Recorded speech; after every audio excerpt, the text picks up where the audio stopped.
All right, hey everybody, and welcome to the 90-minute art challenge. My name is Bobby Chiu, and today is my guest is actually my co-host, the one and only Masae Seki. This is the painting that she will be talking about today. Today's 90-minute art challenge is going to be special.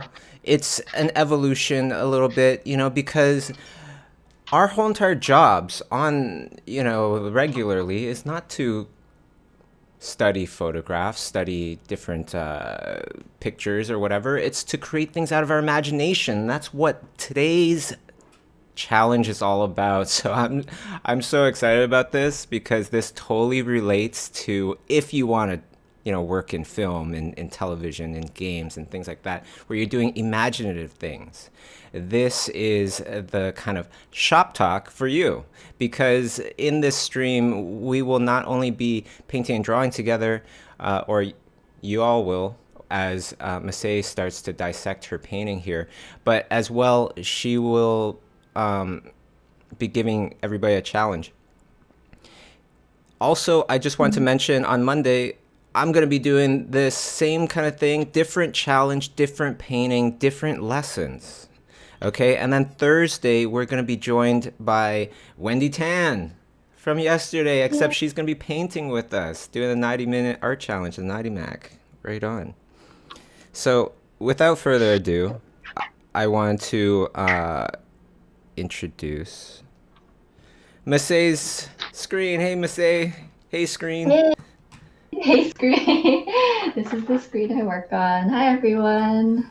I'm on Discord and YouTube and everywhere. So yeah, this is the painting that I came out with not too long ago. I believe I finished this in October or no, I think it was October for our winter sale that's currently happening right now. Don't miss out on it. Um, so this is actually the full image, and because it was for a winter sale promotion, I had to plan it so that it could fit the entire banner in. Now, before we go too far, Masae, um, we do want to let everybody know about, and it should have been my job to let everybody know, so let me just Oh, do that right. right now. Yes. Uh, how do you participate in the 90-minute art challenge today? What's the 90-minute art challenge today? If you go to tumblr.com and you search 90-min art challenge, you'll find our Tumblr page, and you can see today it says challenge yourself and create your own story moment with us using the prompt frozen treat, right? And Yes. that's what your painting is all about, Masae. And Mm-hmm. a couple cool reference photos that you added in there to help everybody along. And for everybody, you want to create your frozen treat and upload it to Instagram, hashtag it 90-min art challenge, and there we will show some highlights. All right, so these are some highlights from yesterday. It's beautiful. That one's really good. This one's so like, it looks just like her. And then totally different, which is very, very cool. And different again. Mm-hmm. I like how this person really didn't concentrate on the second eye because the eye goes into so much shadow anyways. It was nice to see that kind of realization and how that Mm, person expressed it. yeah, these are great. Yeah, very challenging, very challenging. Uh-huh. All right, so today's 90-min art challenge is all about frozen treat, however you want to interpret it, and you Mm-hmm. can join us on Discord, LBX Discord. You could go to bit.ly. It says it at the bottom of the screen there, Discord, bit.ly/LBX Discord, and you can paint and draw along with every one of us, and we're going to go to some of these shared screens towards the middle or end of the of today's stream.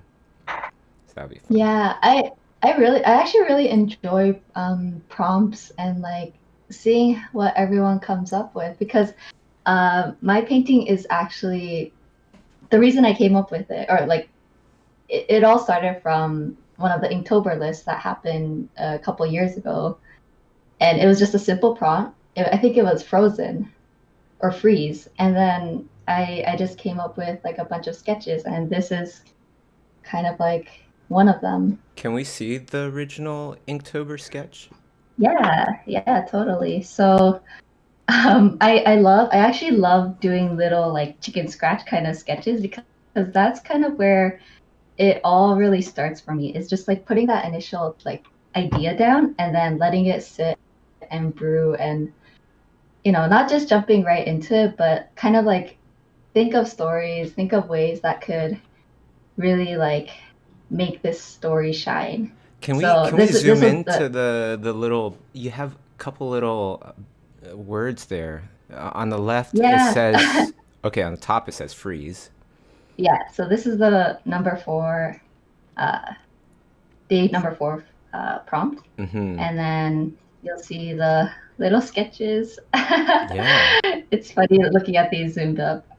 Those are in But pencil. this, yeah, these are all in pencil. It's in one of our Schoolism sketchbooks. Oh, But okay. this right one is the one that I took. And it's been sitting in my sketchbook for a couple of years, and it finally, saw the light of day. So I'm really happy about that. So I'm Yeah. taking like these sketches here, right? This is like your idea sketchbook. Are you that organized, or am I just kind of like looking at one page where you're putting down ideas? Um, Oh, are you asking if I have like a Like an organized like actual, ideas page yeah, and like an actual ideas sketchbook where you put only your ideas in there, or mm, you know what? With smaller sketchbooks, I tend to do a lot of like ideas. And the big sketchbooks, I'm super intimidated by. So I always think like, oh, it needs to be perfect. I need to do like all this like beautiful colored like pencil or but marker you do or keep like them all these separate. drawings. You keep the, Sometimes, okay. yeah. But for especially like once I found a sketchbook that I really like, where it's just easy to put down like my ideas. Like especially for this one, it's like easy to smudge things, so then I can like quickly put down like, oh, this is the value I want, or this is like how I want the composition to look. Um, so yeah, in terms of like putting ideas down, like it's actually one of our Schoolism sketchbooks. This is where I put like a lot of random thoughts and I um, totally do the same little thing. doodles. I like having a little sketchbook for ideas, right? Because then Yeah. you can just, it forces you to not spend too much time on them. Uh-huh. And it doesn't feel like you don't get at like too precious about it. But then Yeah, at the same time, it is precious because it's like putting down all your like the things that pop up in your mind.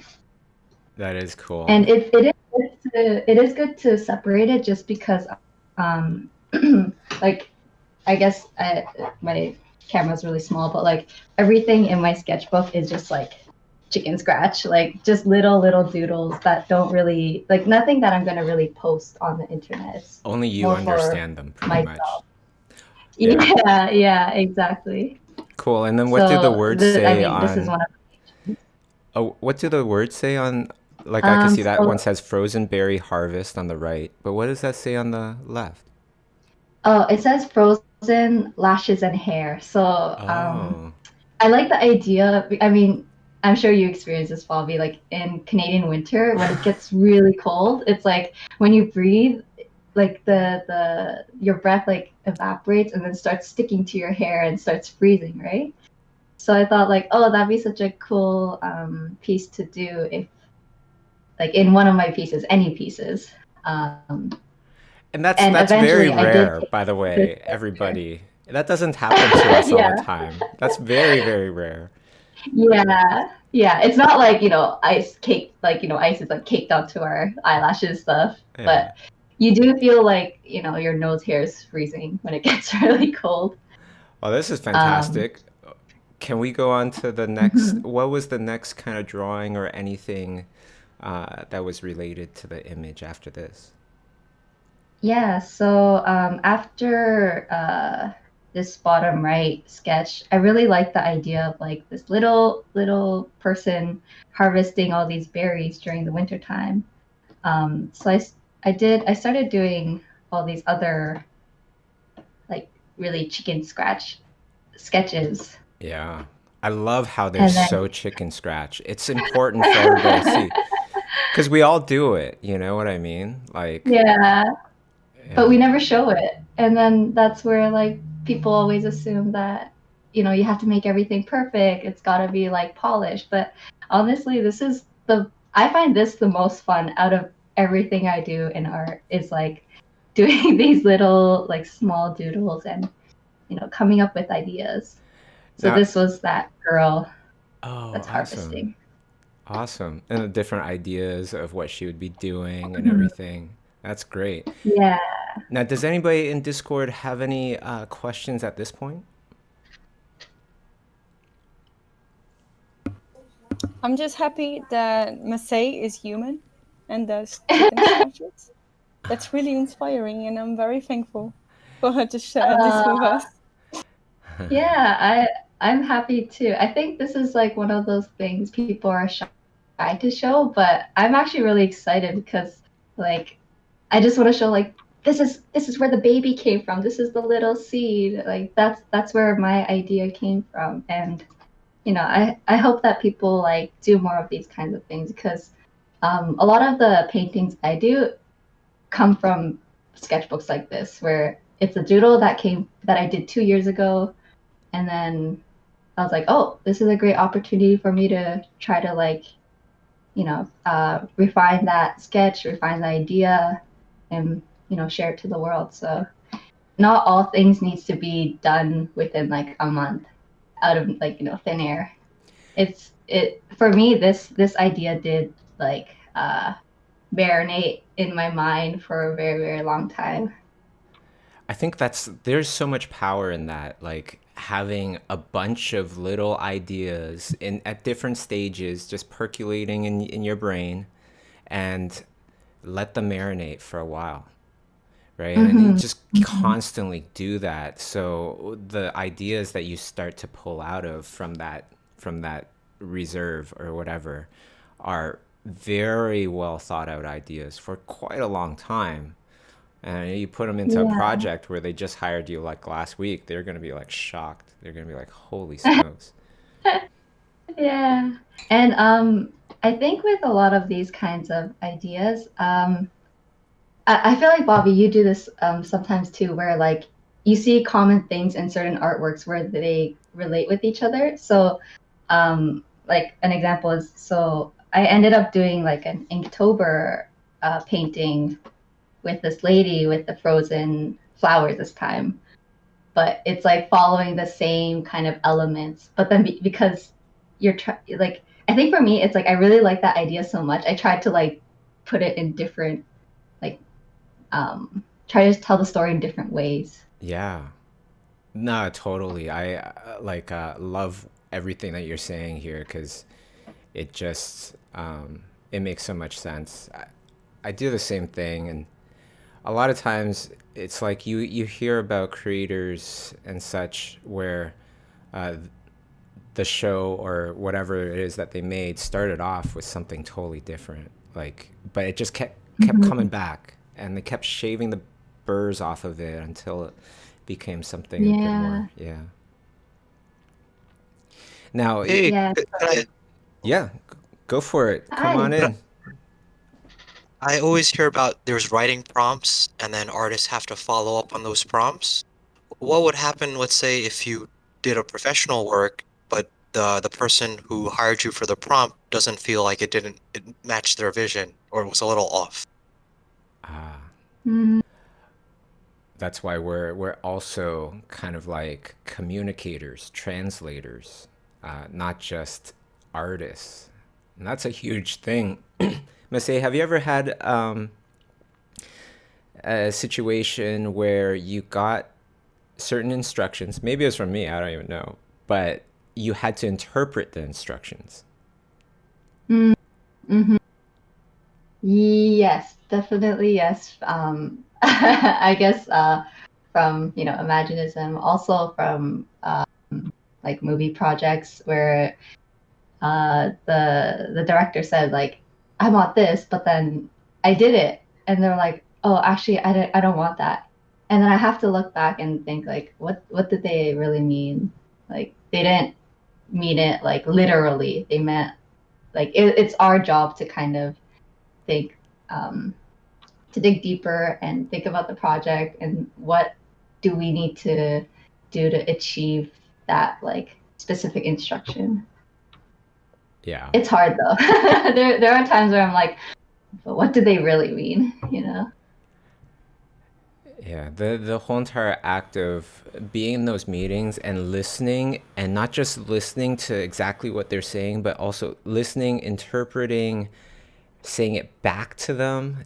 Okay, so you're saying fish. Does that mean you like swimming? You know, is that what you mean? And then seeing if they agree or whatever. Yeah.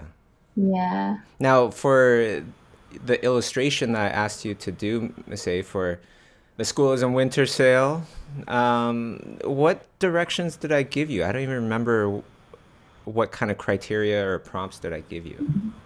I think so. The prompt was just do a winter piece, but you said, but try not to make it like specifically Christmas. Right, right. Like something that follows the theme of, I guess, schoolism. And these are a bunch of the Oh, the cool. sketches I did for the winter sale. Can we zoom in on one at a time and look at the ideas Yeah, again? sure. So I think so all of these are actually like physical sketchbook sketches, and then I put down like really light washes of ink, and then I scanned it, and then I put it in Photoshop, and then I kind of like tweaked a lot of stuff. But this one is this little candy cane-tailed cat creature, because I really like cats since I own 2 of them. Just looking up into the air. So that was like pretty Christmassy. And then this one is these 3 little squirrels.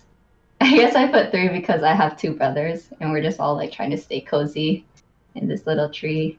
Oh, it's cool. The bottom one, which I actually ended up turning into my own personal illustration, is this girl who's on this adventure with her little fox that's kind of like keeping her warm with her tail. And she comes across these like little fairies. And then for these ones, this was the refined sketch of my original idea. Like the top one here. And then the bottom one it's also another idea I've been holding on to for a very long time, where there's a snowboarder who's just like really cool and like snowboarding off a cliff with these 2 companions. Because I also love snowboarding as well. So a lot of me is put into a lot of these sketches as I'm explaining each piece. That's the secret ingredient that we all have, right? Like, put some of yourself in there because nobody else has that ingredient. Mm-hmm. And, since we're all humans, I feel like there's at least one person in the world who's going to relate to your story, and certain moments. So, just putting that down on paper I think that's like, you'll eventually be able to connect with someone. So take from Busia in YouTube is saying, now I wish Masae finished all the illustrations. That's funny. So, okay, let's see some votes in the chat there. Okay, so the very first, which idea is your favorite? The first one is the one with the candy cane tail, right? And the second one is everybody bunched up in the hollow of the tree, the 3 fuzzy little guys. The third one is the girl with her fox companion. The fourth one is the one that we're talking about today. And then the 5th one is the snowboarding one. I'd love to. I'm so curious. So as those things start... Oh, yeah. Oh, sorry. Go on. Oh, I was going to say, as those numbers start coming in, I would love to also talk about your setup in Photoshop, because you have some plugins that I see. So it's I think since the pandemic started, and once I realized like, oh, this is a great time to do things that I've always wanted to get better in, which was color. I'm sure, Bobby, you see my whole development since I started working on huge. video, but Yeah. I I I wasn't like, I think I was more of a drawer and not much of a painter, and that was probably my biggest weakness. Um, so I did a bunch of research. I watched a lot of YouTube videos and did a lot of studies, and actually I also did some plein air painting with Lyndon Lee. He's gonna be joining us for our 90-minute art challenge in a couple of weeks. But he's the one who told me like RGB is where it's at. Like use that color slider. And I'm like, what do you mean? Like I've seen this whole slider before, but it makes no sense to me like at all. And he's like, well, because like if you think about color, you're just adding more of something. You're adding like if to this green, if you wanted more red, just add more red. If you want it to look more cooler, just add a bit more blue and less red. And I was like, okay, Lyndon, I'll do my own research. So I came across this YouTube video which explained everything. And once I understood that, I was like, okay, I get it. So there's this plugin called Cooleris where you can have the regular Photoshop color swatches, open at the top, and then right under, I like to have the RGB open as well because like in the end, I don't want to rely on RGB too much because I might go back to the regular HSB. But the reason why I have both of them open is so that when I adjust something, I can see how it changes in the HSB. Oh, Because like neat. my mind is still in the HSB mode, so that like when I add more green to this purple, it's like, oh, okay, then it gets desaturated. That's why this purple looks a bit more like cooler, for example, or like warmer. This is going to be especially neat for everybody as we start to do more of these shop talks because, like on Monday, I'll show my setup and it's totally different. I use totally different, ways of sliding around on the colors and everything. That's awesome. Yeah. So I kind of like jumped through all of these because I'm still in the learning process of how color works with each other. So there's a lot of times where I'm just like adjusting this and I'm like, oh, I want a bit more green, so I'm just gonna tweak this up. I So actually have that plugin, yeah. and I guess after my last format, I didn't reinstall it. But now looking at your setup, I think I'm gonna reinstall it again. The reason why I like this is like you're able to mess around with actually three different types of kind of Yeah. color adjustment kind of things there, right? Because you got the square there too. And then you can also change like this setup too. It can be the HSB, but I already have that up there. There's also LAB. I think I know one artist who uses this. Who was it? Lin Chen. I think Lin Chen uses this. And then That I there's do CMYK. not get. That Yeah, one, me neither. I don't totally get yet. I see a bunch of people going RGB versus CMYK. Well, the thing is, if you're doing print, then I could see, okay, yeah, CMYK, but CMYK has less of a color range than RGB, Mm-hmm. right? So you Yeah, don't, because RGB yeah, is green. yeah. Yeah, CMYK is confusing. I think there's also another artist who uses this. Uh, she came to Toronto once for a different workshop. Not for Schoolism workshop, but I'll remember her name. I So thought yeah, it's really Carla cool. Ortiz also uses this. I'm not CMYK? absolutely, no, oh, sorry, not CMYK, but the Cooleris plugin. Oh, yeah, I really like this. It's also cool because then there's also these like different tools that you can use. It's like this one is mono scheme, and then it just like, and this one is complementary scheme. So it just points out like if you're Oh, on this color, then the opposite would be this. Oh. So I don't particularly use it, but it might be neat for people who want like a specific like color scheme, like Yeah. this one, triadic scheme. But anyways, that's like, people can figure out certain setups in this. But I know there's a 14-day trial, and then after that you buy it, but it's with you for forever, pretty much. Nice. Well, Coolers, you're welcome. Huge plug to the Coolers. Awesome. Yeah. Anybody have any questions about any of this stuff so far before we move on? I have a question. Sure. And first of all, I just want to say thank you, Masae, for sharing the process of this illustration. Because as soon as I got into the Schoolism website, I saw the illustration and I fell in love with it. Oh, thank you. You're welcome. So my question is, how long did it take you? How long did it take me? I want to say it took me Bobby, how long was that? Was that a month? But this was It's like hard. on It's and on off. and off. Yeah. Yeah, because I had other stuff I needed to do, and then I would have like maybe 3 or 4 hours in a day to work on it, like chip away. But I have to say, I think the best pieces that I come out with are the ones that I take my time and don't rush, because Yeah. especially with like social media, you have that pressure of like, oh, I haven't posted last week or like in the past 2 weeks, so I got to come up with something. And then when I do, I don't hate it, but I just feel like I could have done better. And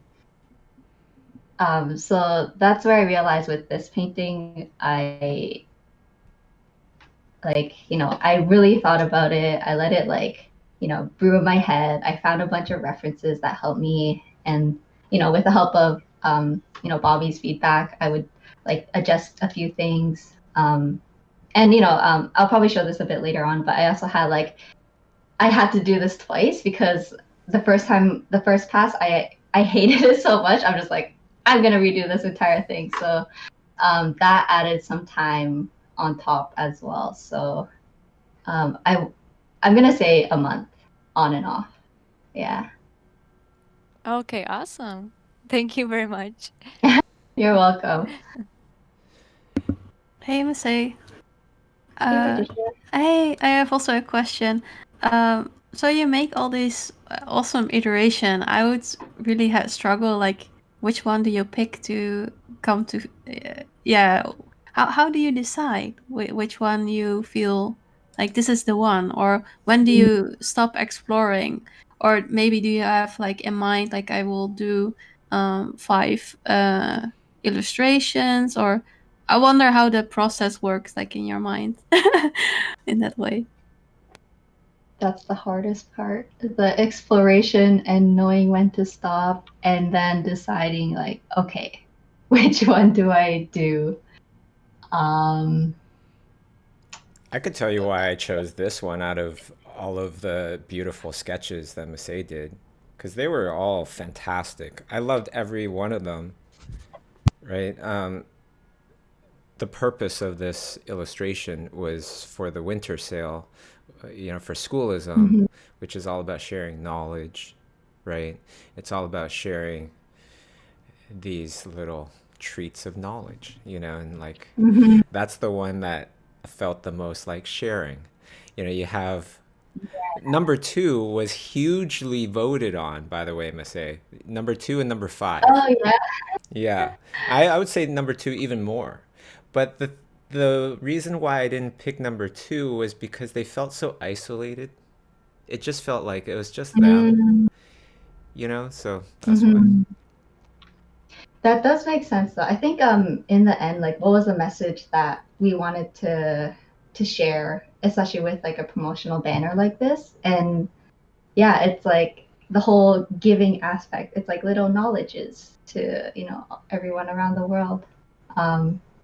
So like, yeah, I love all these pieces that I did, but I feel like number 4 is the strongest piece to deliver that specific message. So I guess to answer Patricia's question is like, what is your message? What are you trying to get across? Even if something else looks really cool, it's like, does it answer that thing that you want to put? And like, if not, then, just save it on the side and you can do something with it later.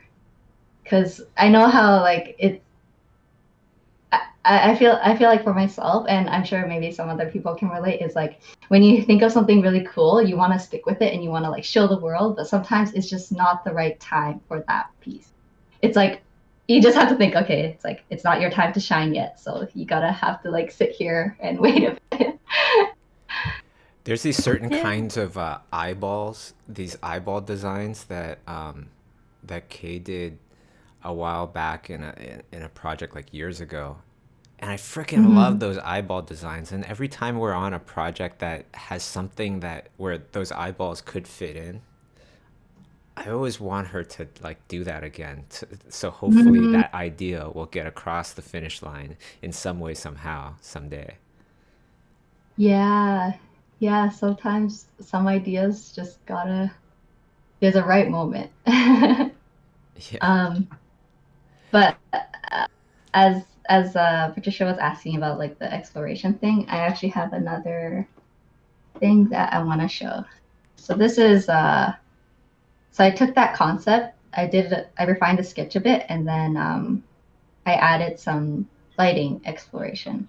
So this is also the hard part for me, is like putting down all these ideas, but it's like which one do I want to pick?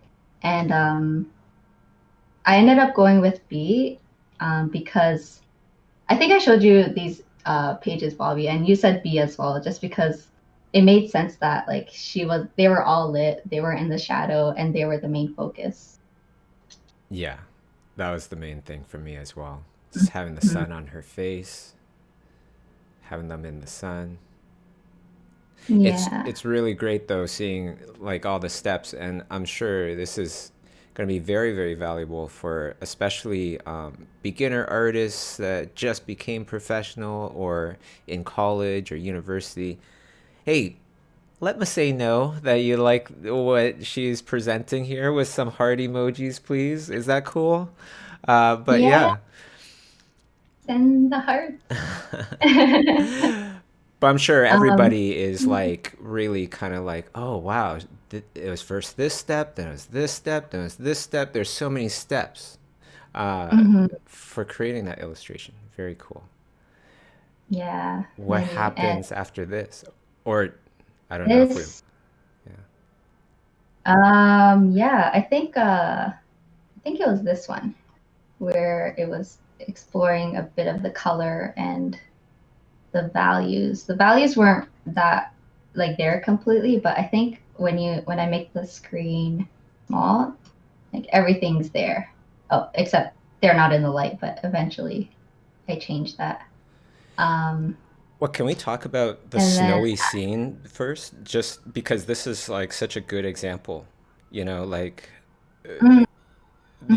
your values for your shadows in this snowy scene. It's pretty light, right? But that's kind of like how snow is in a snowy scene.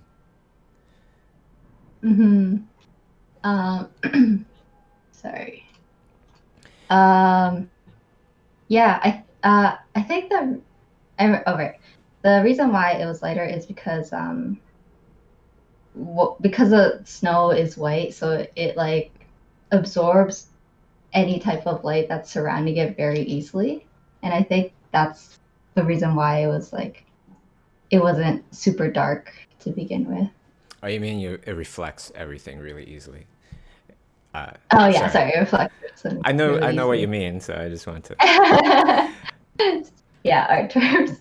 Yeah, especially it's also shiny too.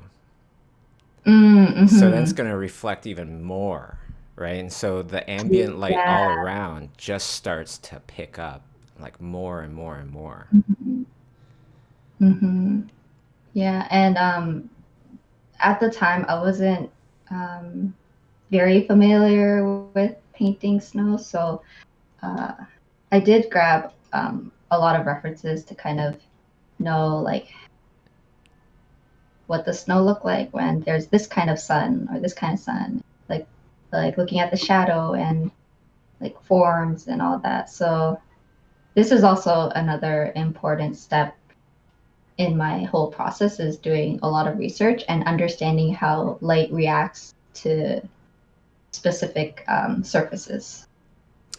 Yeah, like look at those shadows there, huh? Like the values of those shadows are so light.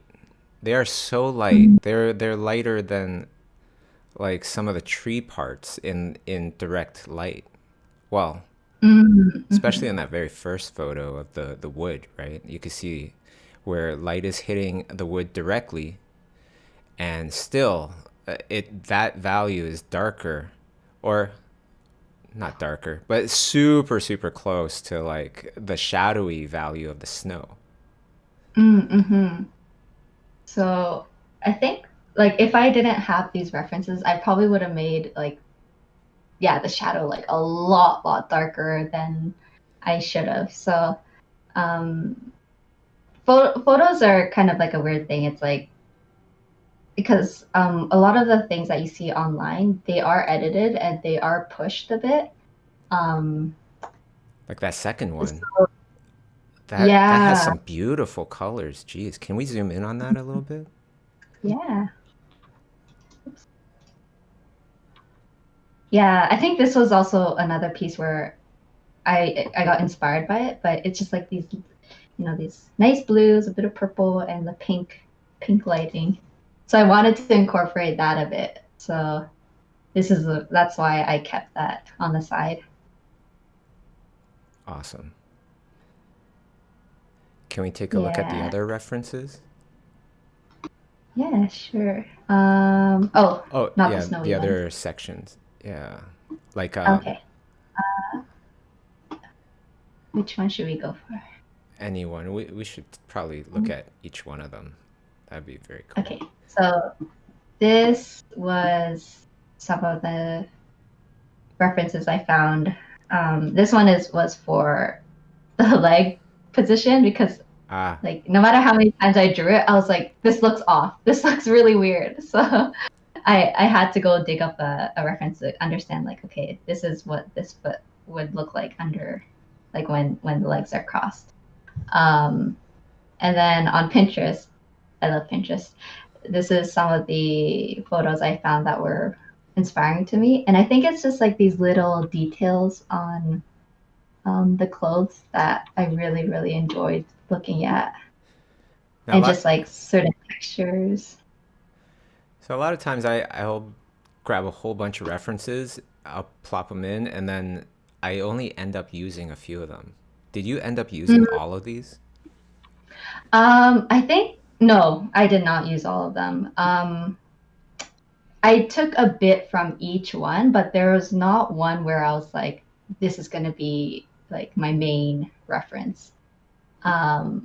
Like some of the reference photo I ended up removing because they were a bit distracting to me. But all of these, there's like a tiny bit of like there's a small bit that I take from all of it. Like for this one, it would be how the girl's eyes are like, eyelashes are a bit white, and like I liked how her hair was white, which I ended up using as reference for the girl.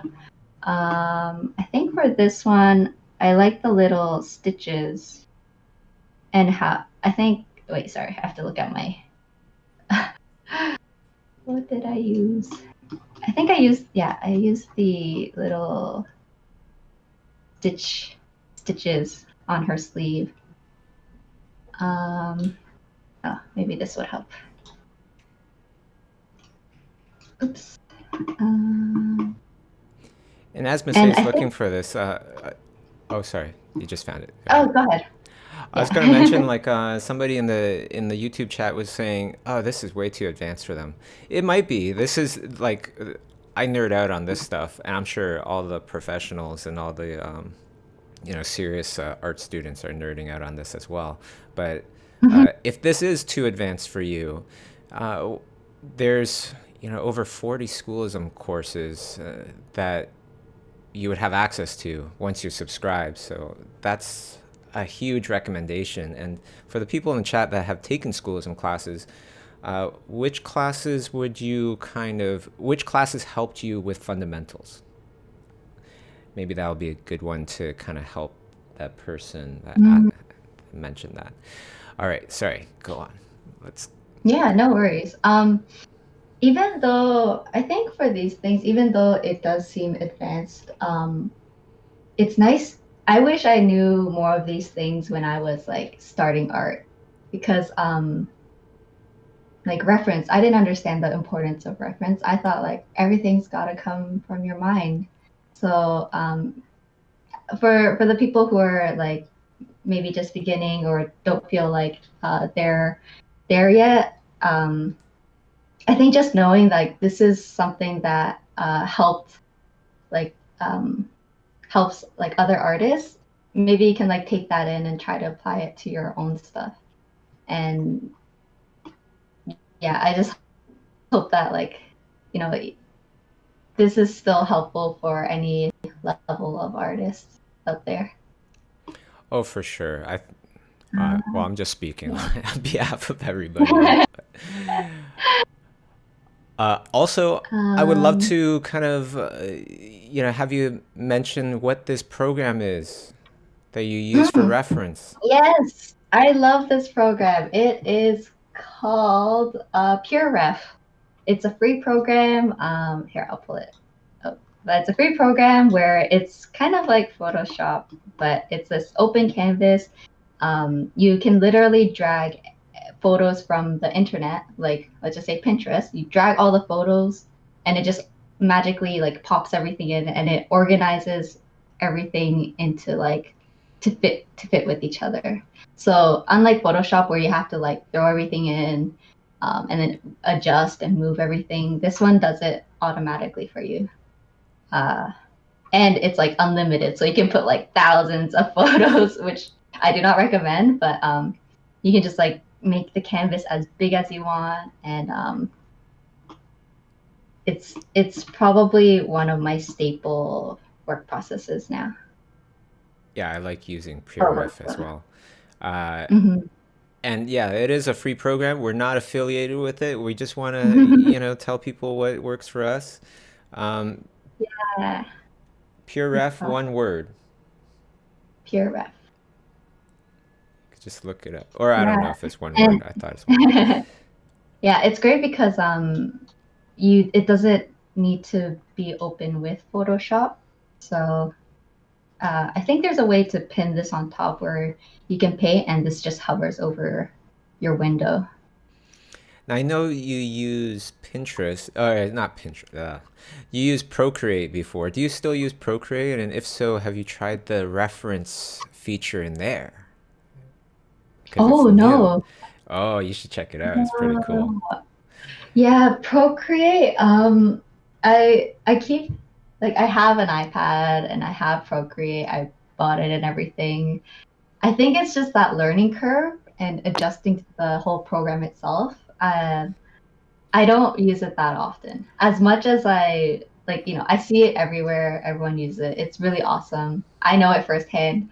But there's just something about Photoshop which feels better in terms of my own workflow.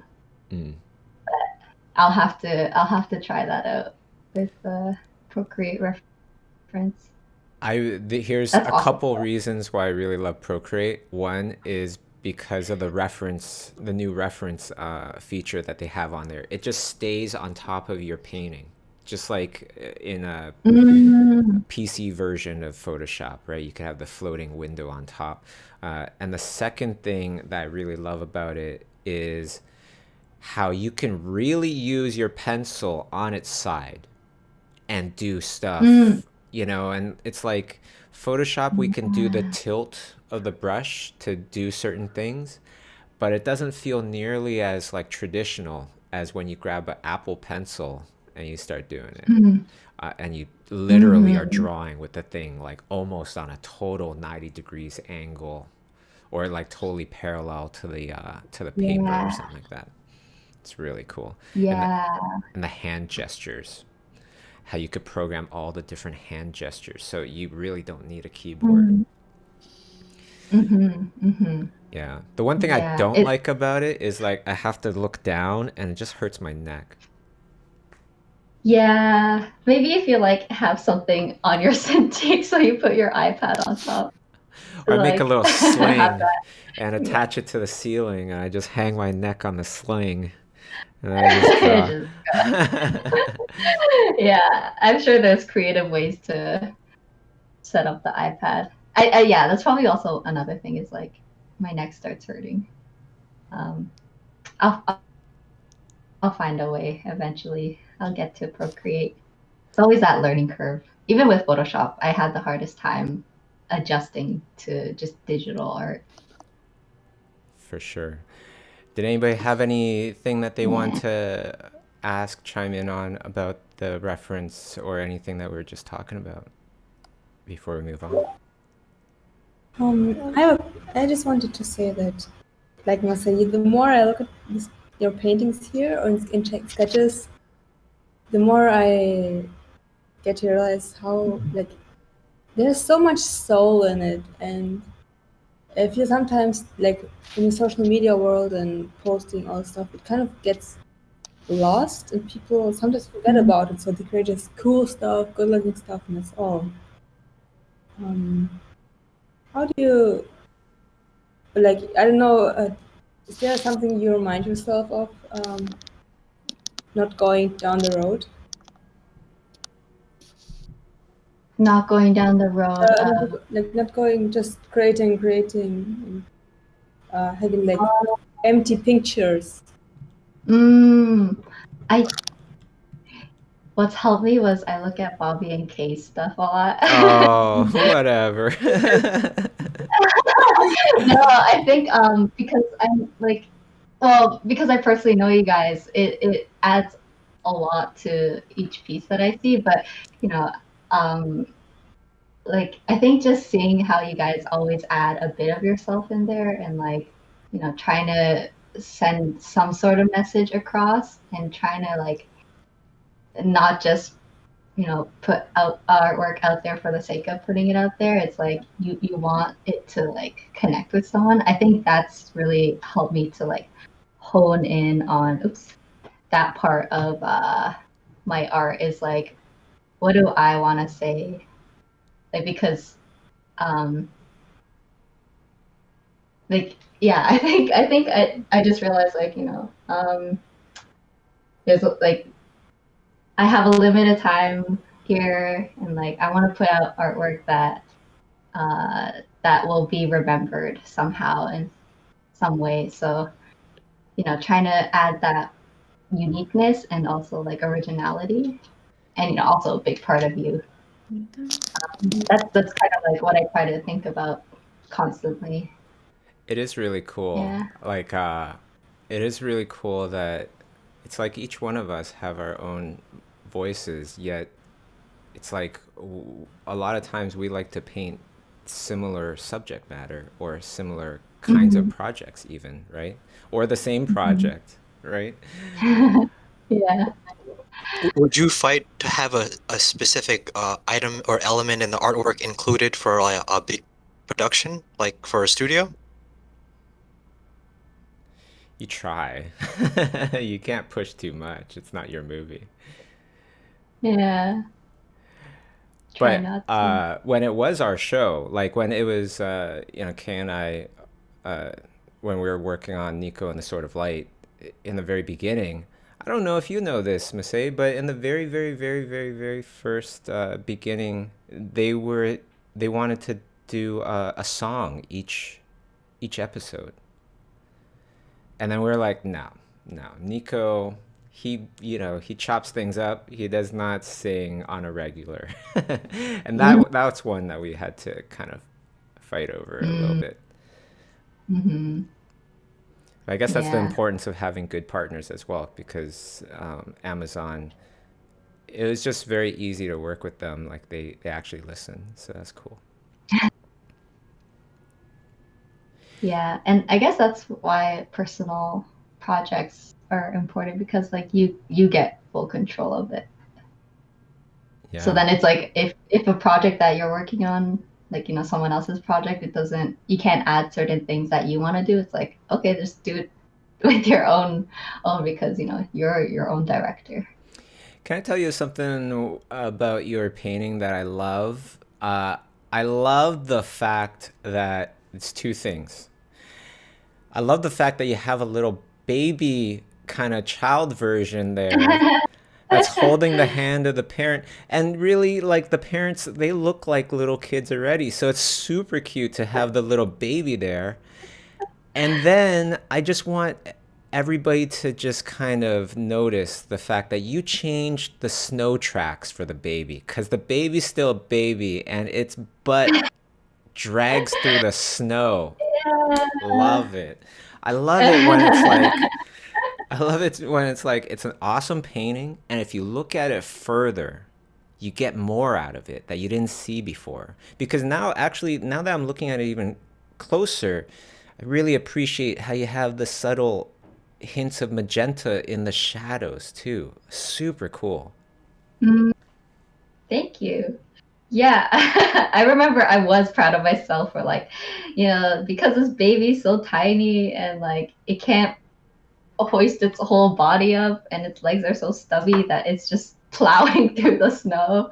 I think from watching a lot of like cute animal videos and seeing how like little puppies are just like trying so hard to go through the snow and they just make this whole like line.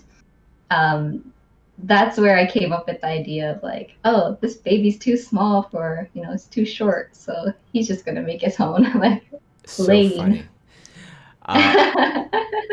I'm not sure if it's the next step, but we would love to also see some of the painting process, of course, of the final. Yeah. So, oops. Here's my canvas. I think I did a line drawing to kind of figure out how I want certain things to look. I ended up kind of straying away a bit from this. All right, and that's the rough color. And this is more of like a defined color. And then I actually did a first pass, and I hated everything about it, like the tree I did in the background, like the lighting that was hitting, like the colors that was shining on the snow. So I just flattened everything and took a round brush and just started like painting over everything. So as you can see these like crude brush strokes everywhere. I even took one of my reference photos and slapped it on to see like, is this kind of what I want it to look and feel? And in the end, I did follow this kind of closely. I actually didn't like paste it in or keep it in. I painted everything myself. But yeah, this is one of my other processes. Now, for some beginners, they might go, why'd she paint it herself? It already looks good. Why didn't you just keep it? What didn't you like about having that reference there? I think because it was so like it looked like a photo which didn't fit with my painting. I think that was the main thing. And also the colors just wasn't what I wanted in my painting. Can we like, compare it to the final version just real quick so everybody can kind of see the difference? Yeah, sure. So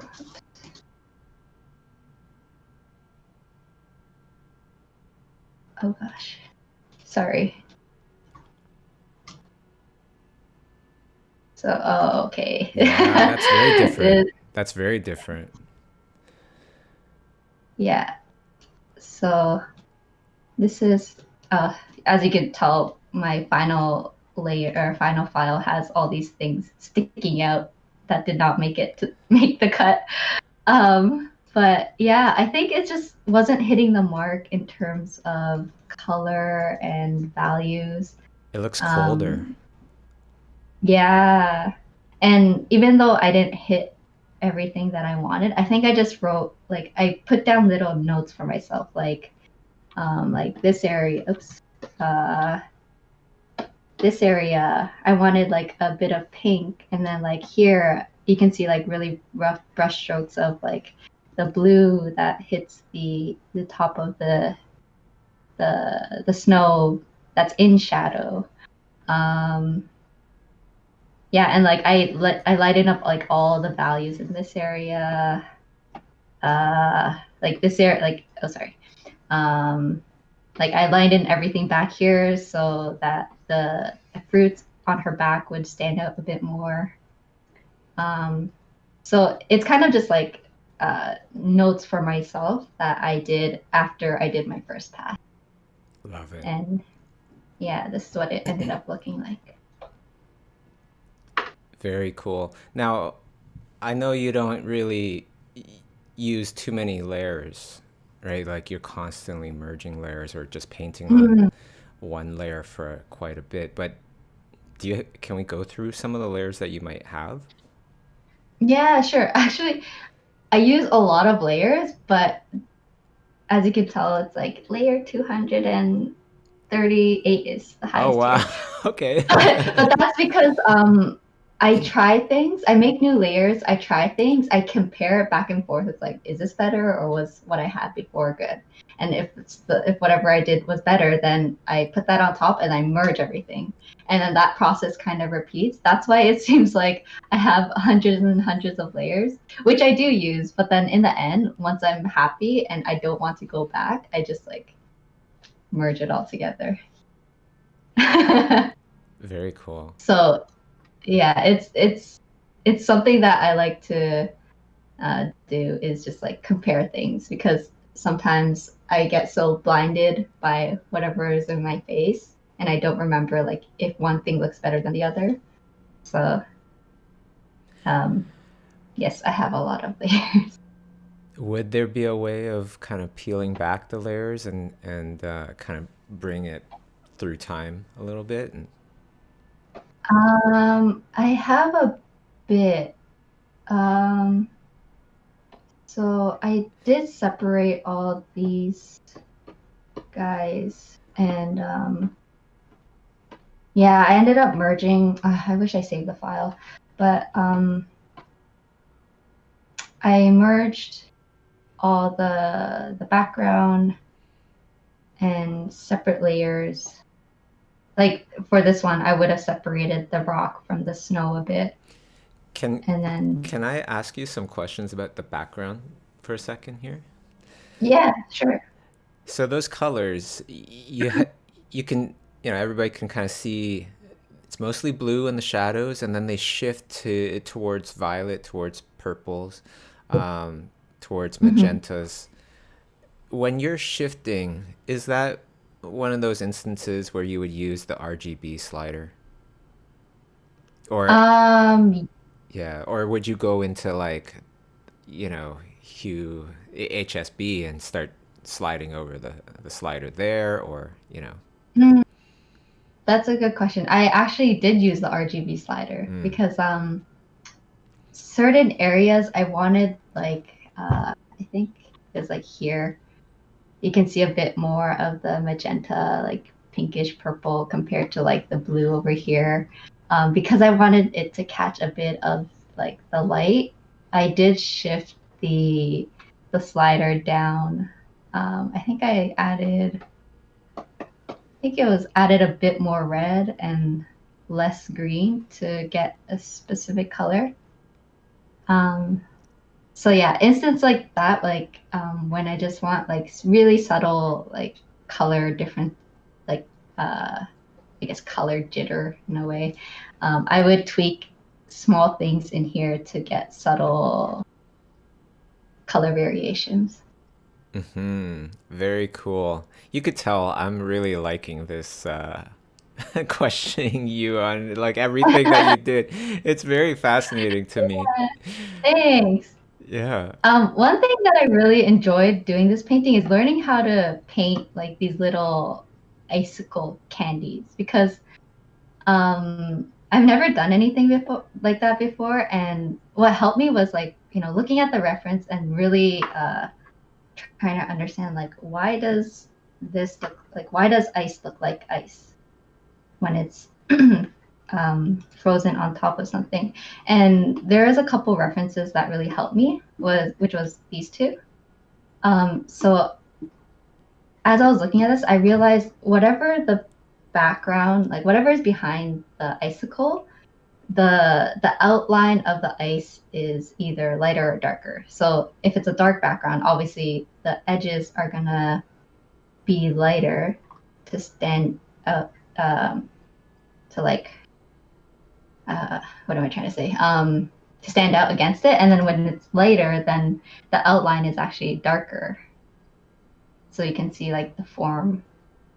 So I ended up applying that to here. It's like the outline is lighter, and then in the lighter background, then it's a bit darker around the edges. I love And it. another thing was like the forms of the fruit itself needs to follow a certain lighting, because I think it gets confusing sometimes when something's like encapsulated in ice, as people might forget, like, lighting still applies. Like it needs to follow, like the form needs to follow a certain, the there's still form in that like specific thing. So when I did this, I first made the fruits. I added the form, like the light, the shadows, the bounce light, and all that. And then I lasso tooled a layer on top, and then I started painting in that and adding all the outlines. Yeah, that's a situation where like a textured brush actually, it'd be very difficult to get in that kind of specific texture.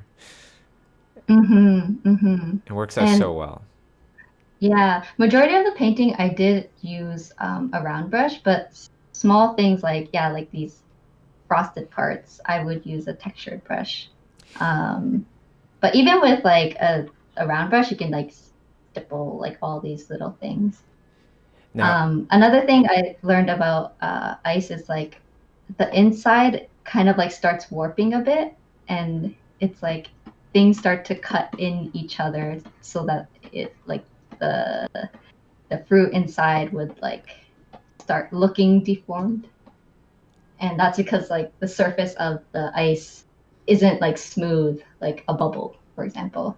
So you gotta like keep that in mind to make it look a bit more icy. that's so good. Something that I see a lot of beginner painters have a lot of trouble with, and intermediate painters, is when they use a lot of different hues and still being able to have them stay harmonious. You know what I mean? Like if you do a monochromatic color scheme, it's, in my opinion, it's going to be much easier than a triadic color scheme, right? To still have everything come together harmoniously. As we start to pick up new hues and start to bring in new colors in here, you have reds with purples, with blues, with yellows. Keeping them all harmonious can be very difficult. Yeah. Right? But then your reds, those little treats, they feel like they belong right in the environment, amongst all that blue and purple and magenta. A little bit of magenta. Oh, that's good to hear. There's definitely a lot of tweaking, but yeah, I think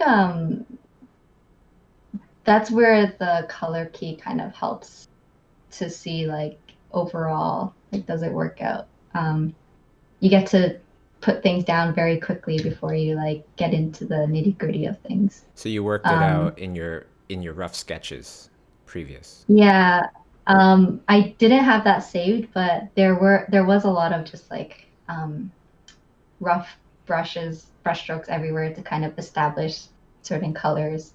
Color is still something I'm working on. I wouldn't say I'm like 100% comfortable, but You're pretty good. You're pretty good. Like, thank people could you. work on color for their whole entire lives and still say that, right? But maybe I would love if I could ask you to do something for us, which is Yeah. to eye drop the darker little cherry treat, behind her back kind of thing. See what that color is, and then see what that hue is, and everybody kind of take a close attention to what kind of hue is that currently, right? And then if we could go into the lighter tone that's getting hit by the direct sun, yeah, right there, and see what hue is that, and seeing that is part of the same element. Those are colors all part of the same kind of thing, which is the cherry and the ice, right? One is very much, so much more orange, and the other one leans so much more towards the cooler reds, right? Towards magenta, but it's dark, right? Can we talk about that a little bit? Because perhaps like that hue shift, we could discuss that and help people to understand how to bring different hues into a painting together and have it harmonious.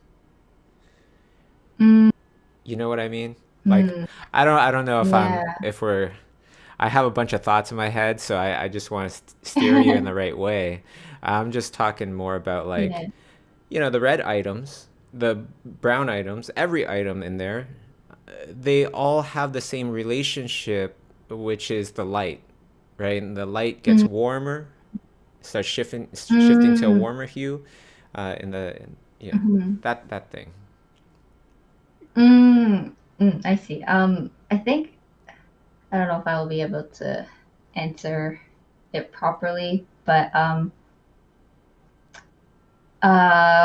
for me, when I start painting now, I always think of like, is this a warmer light or a cooler light? And then depending on that, like I try to follow everything in that painting.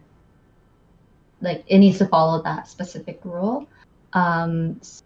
So things like the ambient light or the skylight also affects things as well. So and you have it affect everything, right? And that's what really helps to glue everything together as well. Like in the cherry, like even though like around here it gets a bit cooler, like where on the top of the surface. Sorry, I don't really know how to. No, I'll explain it for you because we're talking about a lot of stuff here. That particular surface is pointing upwards, which is pointing towards the sky, but is being blocked by getting any of that direct light from the sun. So where is it getting the light? If it's coming straight down from the blue of the sky, making it a cooler color, which you did, so you know. I'm just explaining it. Yeah. I think certain things like I understand, but I'm trying to learn how to explain certain things. So, it's totally fine. And this is like, hey, usually we're just painting, right? Usually you're just on a project and you're just painting. You don't have to explain anything to me, which is why this conversation is fascinating. But me, on the other hand, I'm constantly explaining because I teach my class on Schoolism. So I'm constantly kind of breaking down everything that I do. And I think that's really cool because it's like you're also teaching yourself and then you kind of like reminding yourself like, do I fully understand this? Yes. If not, it's like, why is this happening? So that's something that I also want to get into is kind of like knowing how to break things down and explain it and have it digestible for other people. Now, one kind of much trickier question for me as I'm watching this painting. is, were there any colors, any hues that you put in there just to put in there? You never really thought about the reason for it, and it might not even have a logical reason, except for the fact that it looks good.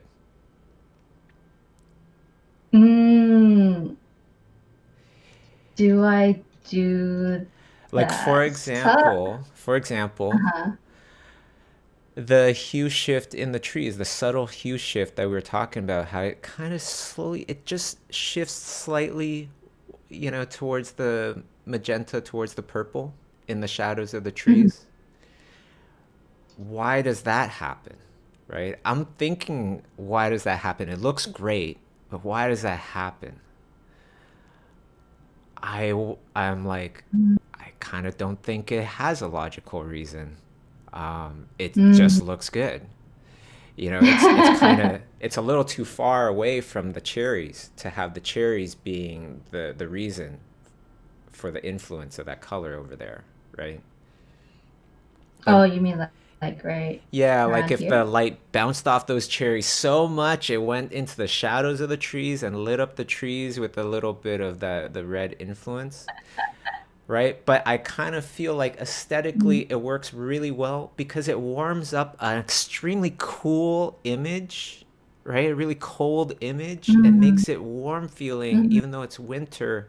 And it still actually kind of sort of makes sense because there are these very, very vibrant red elements in there. It's just cheating it a bit. Yeah. Yeah. Yeah, You totally Oh, don't. sorry. Yeah, you totally don't need to have like a conscious answer of why you did that, right? I wonder if you do Yeah. though. I think half of the time it's like trying to be logical. The other half is like, this looks cool, so I'm gonna put this down. Well, it's important to keep that too, Mm-hmm, because so much of film is cheating, right? Like, Yeah.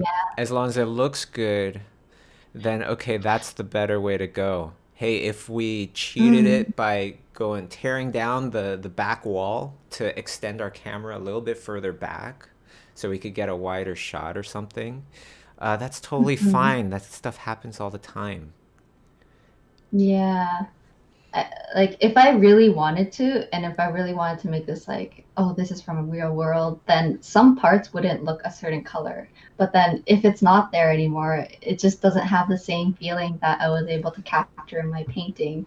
And I think, yeah, you say a really good point there. It's like we can, like, sometimes we have to cheat, but that cheating isn't necessarily a bad thing in like art like this. It's because in the end you're trying to achieve a goal, and that goal is to make someone feel a specific way with this painting. So yeah, sometimes it's just like there's no reason, but it like this feels good for this painting, so that's why I'm gonna put it there. I remember this beautiful, so simple way of like cheating a shot that looks so intense. There's this shot in like Mission Impossible, I forget which one, where Tom Cruise, he has something up his nose, like a gun up his nose, that is either gonna pull out something or stick in something in his nose, like a little tracker or something like that.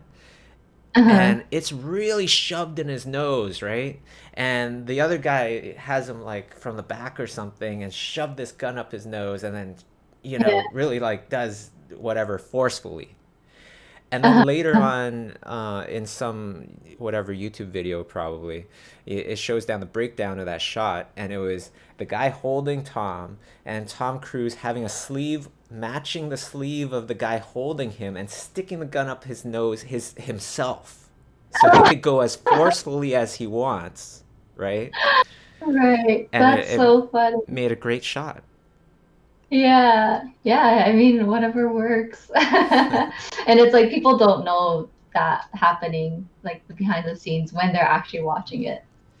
So to make sometimes it's like like your job is also to make things seamless Yeah. and not let people figure out like, oh, this is what they did.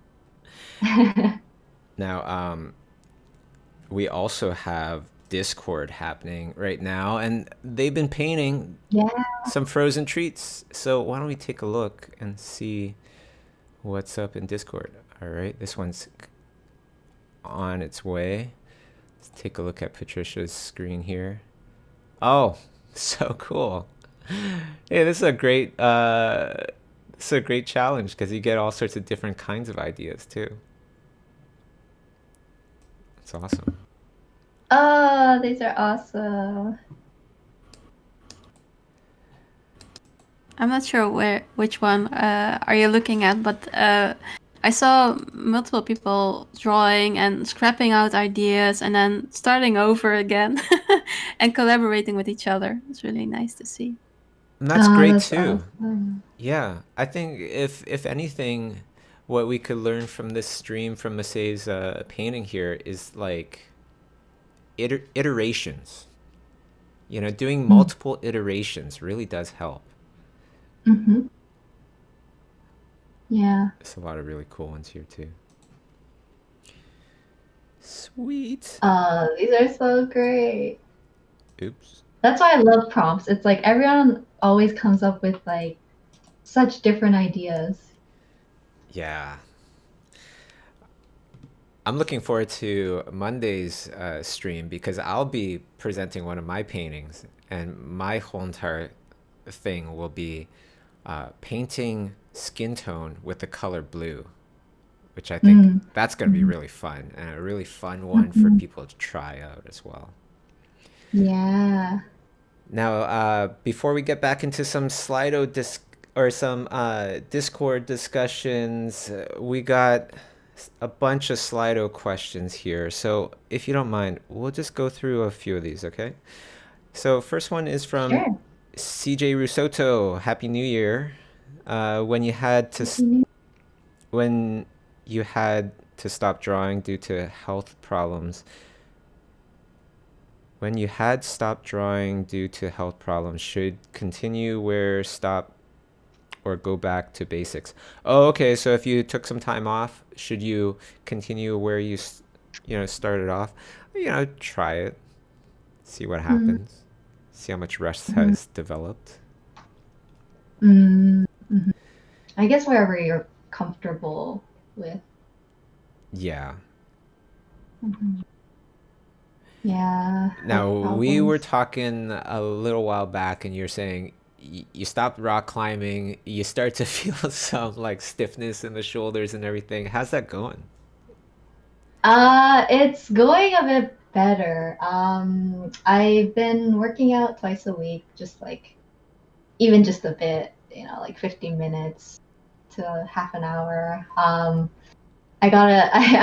got myself a standing desk. Like I saved up a lot of money this year, so that's something that I wanted to, invest.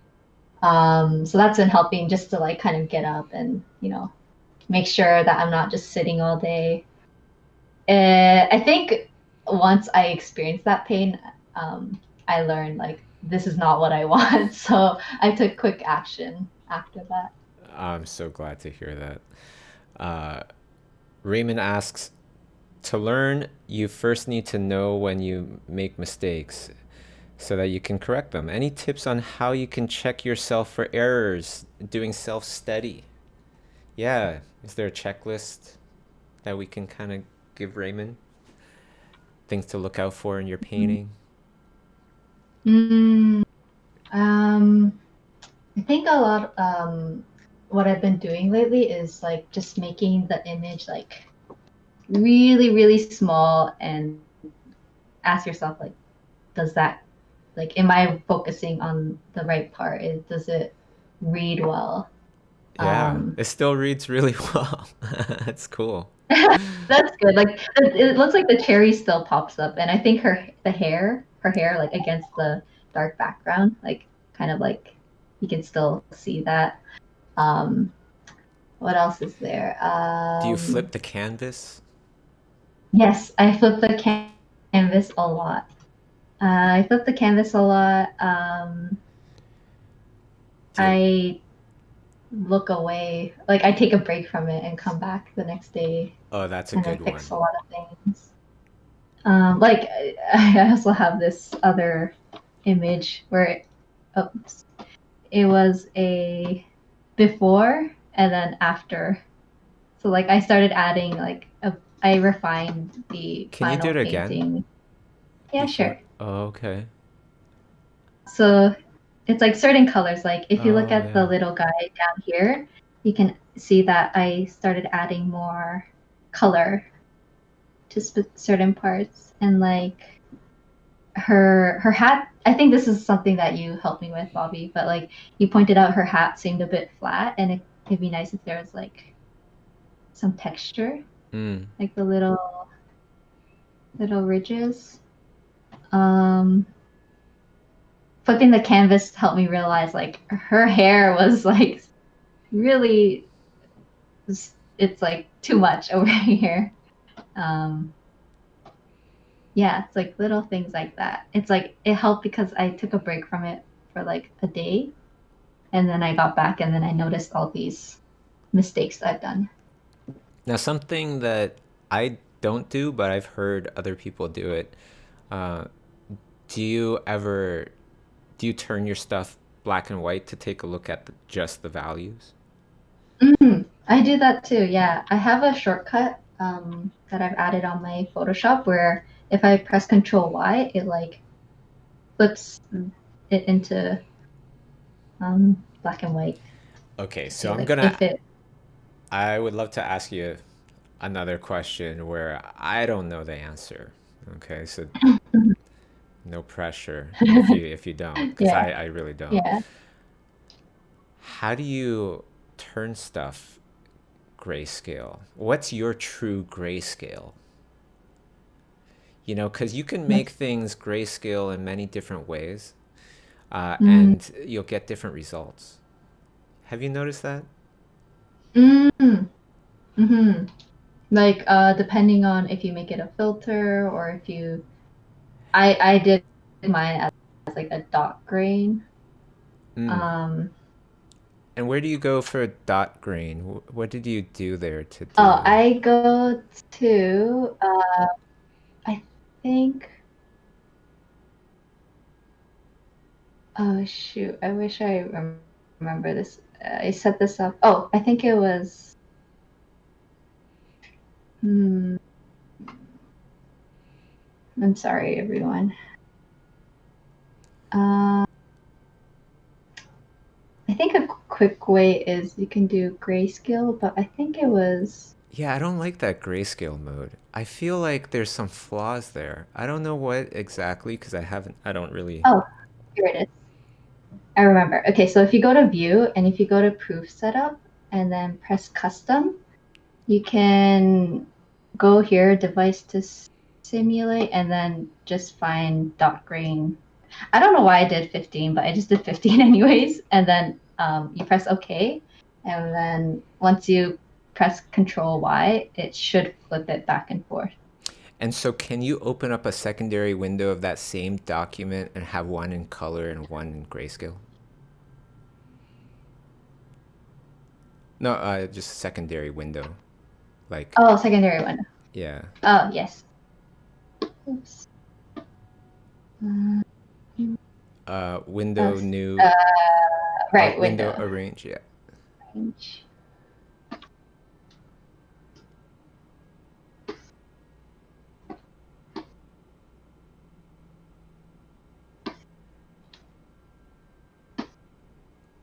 And then. Yeah, if you did Control Y with that, would it do Control? Oh, so you could paint in grayscale and in color at the same time. Apparently I can. I never knew that actually. I don't know why I never noticed that. But that's helpful. It's like if I do this. Oh, cool. Yeah. That's actually very helpful. See, I don't know. Like, it feels like some of those shadowy, snowy areas of the tree, they get darker in the grayscale. Hmm. right? Like just where you're pointing right there, it feels like I could like yeah, this here. that looks just a smidge darker, doesn't it? Color must play a big role in that. It's like to, cause some sort of like illusion in your mind. Right. Yeah, maybe. That's why I'm just like, that question I don't know the full answer to, because like that to me doesn't look like true grayscale to me. Of course it's very helpful. Mm-hmm. Just saying. Yeah, I wonder. Now, anybody in Discord have any questions before we wrap up today's little shop talk? Oh, is it time already? That was so fast. No questions, only doubts. Or anything that you want to mention. How's everybody's frozen treats going? Any kind of issues or any kind of, I don't know, feedback, whatever? Oh, I've learned a lot by drawing side by side. Just somebody who knows the volume. Fantastic. Well, for me, like it's my first time using this, and I have to apply like the way I do colors. But since there's no like grayscale to color here, so I just like kind of do it traditionally in a traditional quote unquote way by applying first the underpaint. So I did the grayscale in order for me to understand somehow to use this application. Yeah, rendering's a big for me because I don't exactly know how to practice rendering. Like spending more time, is that it? But yeah, there's that. Very cool. Well, Yeah, it was. I It's just interesting trying to remember how to use Magma Studio again. But 'cause it's been a while for me. That was fun. Thanks, guys. awesome. Me, I liked how Bobby is interrogating Masae. How you do this? I hope I And wasn't too it rough on gives, you, like Masae. Oh, no. If anything, I'm like, since we know each other, I'm more comfortable answering these questions. I think it gives a whole different light on, indeed, like a shop talk, like how an artist goes back, like, why did I make this decision? Or, yeah, it is very insightful. So thank you, and thank you, Masae. Oh, you're welcome. Yeah, it was fun talking about this because this is definitely a piece that I'm very happy with. It's been a while since I came out with something. I mean, especially in 2020, where I'm just like I was satisfied. But yeah, I think the part that I was most excited to share is the like how it started from such a little seed to this like full grown illustration, and I hope that it inspires people to do like the same and just to come up with like fun ideas. It's the best. Yeah. Definitely. Because for me, like what you said at the end there about how the loveliest of images always starts from like a tiny of an idea, and it goes through the process of refinement and research to get there. And seeing that process for me is inspiring and tells me that I should take my time with refining my ideas to the final product. I thought that was a really great one. Like a huge takeaway was like how many little ideas are in Masae's head constantly and like just percolating. Yeah, and I think there's a lot of times where I feel like my skills at a certain point where it's like, oh, I don't have this in my belt, so I want to learn this first so that I can make this specific idea like, I can communicate it a lot better. So definitely studying a lot of color before doing this painting helps. So I think, learning is equally as important as like producing. So this can be like a motivator, like right now, I really wanted to do something as good as Axe is doing, but I don't know value enough and I don't know perspective enough. So I can go back to those two things thinking, when I learn this, I'm going to make that idea way better than I managed to do. So it's a motivator. Yay. Yeah, some ideas they're worth waiting on, because like sometimes they just need time. And the practice. best things take time. Yeah, and practice. Sometimes you hear about those like stories, those movies that we're waiting for technology to catch up to tell that movie correctly, right? That's like, wow, that is some real, you know, letting it stew. You don't even know when the stuff is going to be ready because you're waiting for the evolution of technology to catch up to your imagination. Yeah, it's like I'm trying to upgrade my hardware right now so that I can do this thing that's in my head. Art is so much fun. And if people, you know, really want to get into it, like, you know, we talk about schoolism all the time, but also for those of you that don't know, we've taken schoolism classes. We've taken a lot of schoolism classes, and I teach on schoolism. So if you want to learn from me, you can come here as well. You could go to schoolism.com, click on the banner here, take advantage of the winter sale, and you better take advantage quickly because it's ending. $100 off an entire year of education. You know, there's over 40 courses now on Schoolism, and you get access to all of them with a Schoolism subscription, including my course. You know, so my course is very much like, if you do not know Photoshop at all, you do not know how to digital paint, that's a really good one. And then starting very soon is going to be this one. That's so good. I've watched this course already, like a good majority of it. And Cody Gramstad, Emmy winner, you know, he was on the streams with us. We both took classes from Cody. He's a fantastic instructor. This course is coming out very soon as well.